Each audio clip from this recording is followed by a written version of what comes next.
दोस्तों, अकबर के दरबार में जब भी कोई चुनौती आती है तो बीरबल अपनी चतुराई से उसे तुरंत हल कर देते हैं। चलिए आज भी एक नई चुनौती किस तरह बीरबल हल कर रहे हैं, सुनते हैं कहानी अकबर बीरबल की कहानी रेत और चीनी में।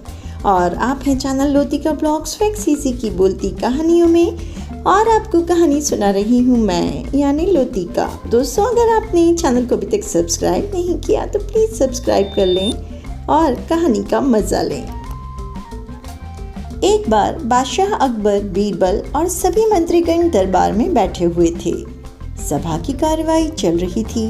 एक एक करके राज्य के लोग अपनी समस्याएं लेकर दरबार में आ रहे थे। इसी बीच वहाँ एक व्यक्ति दरबार में पहुँचा। उसके हाथ में एक मर्तबान था।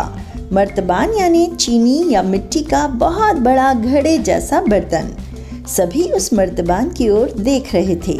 तभी अकबर ने उस व्यक्ति से पूछा, क्या है इस मर्तबान में?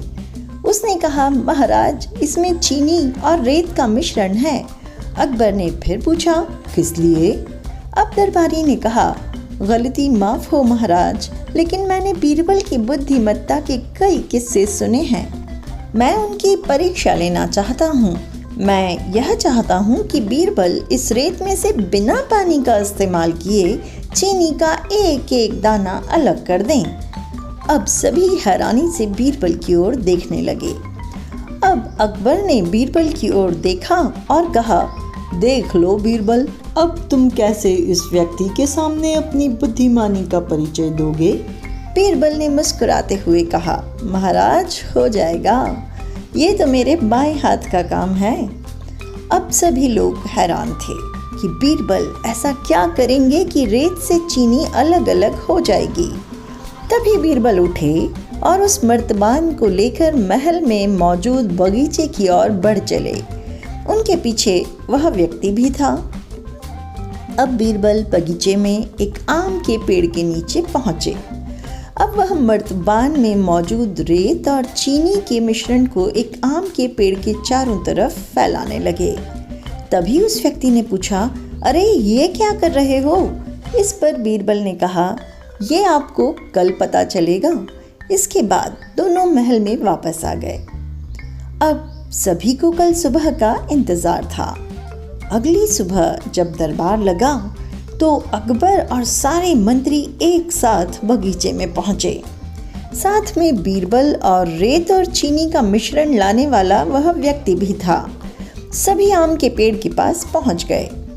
सभी ने देखा कि अब वहां सिर्फ रेत पड़ी हुई है। दरअसल रेत में मौजूद चीनी को चींटियों ने निकालकर अपने बिल में इकट्ठा कर लिया था और बची खुची चीनी को कुछ चींटियां उठाकर अपने बिल में ले जा रही थी। इस पर उस व्यक्ति ने पूछा, चीनी कहाँ गई? तो बीरबल ने कहा, रेत से चीनी अलग हो गई है। सभी जोर जोर से हंसने लगे।